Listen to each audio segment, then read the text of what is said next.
Au Mali, le président de la transition malienne, Assimi Goïta n'est plus colonel. Il devient un général de l'armée en même temps que plusieurs figures de son gouvernement. Cette décision, hautement symbolique, reflète la volonté des autorités maliennes de renforcer leur appareil militaire dans un contexte d'insécurité croissante.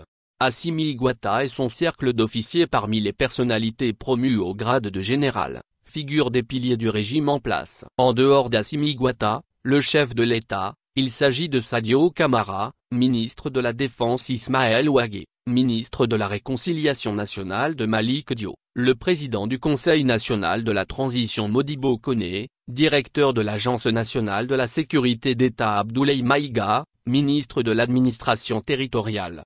Ces promotions ne sont pas simplement honorifiques, elles traduisent une réorganisation en profondeur de la hiérarchie militaire, visant à renforcer l'efficacité des forces armées maliennes, qui font face à des défis sécuritaires complexes dans plusieurs régions du pays.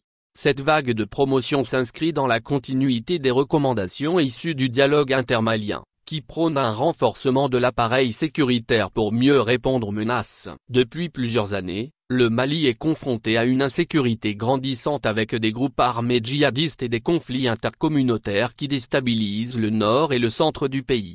En élevant ses membres du gouvernement au grade de général, le colonel Goïta envoie un message clair, celui de la militarisation accrue du pouvoir dans une période de transition, avec l'objectif de consolider l'influence des autorités militaires dans la gestion des affaires publiques. Cette décision pourrait également servir à renforcer la cohésion au sein des forces armées, et à accroître leur capacité à faire face aux crises.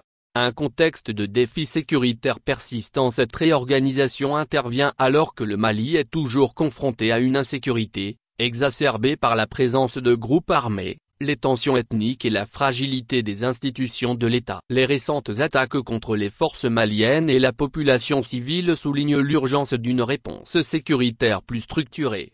Cependant, cette promotion massive de membres du gouvernement, tous issus du monde militaire, risque de soulever des interrogations sur la militarisation de la transition politique. Il revient à Assimi Goïta et les nouveaux généraux de rassurer la population et les partenaires internationaux sur leur engagement à mener à bien la transition vers un régime civil, tout en s'efforçant de répondre aux enjeux sécuritaires. Cette décision s'inscrit dans la stratégie de renforcement de l'armée malienne, qui est perçue comme l'épine dorsale de la stabilité dans ce pays en proie à la violence. Toutefois, la mise en place d'une hiérarchie militaire plus affirmée pourrait aussi marquer une centralisation du pouvoir autour des autorités militaires, laissant planer des incertitudes quant à l'avenir politique du pays.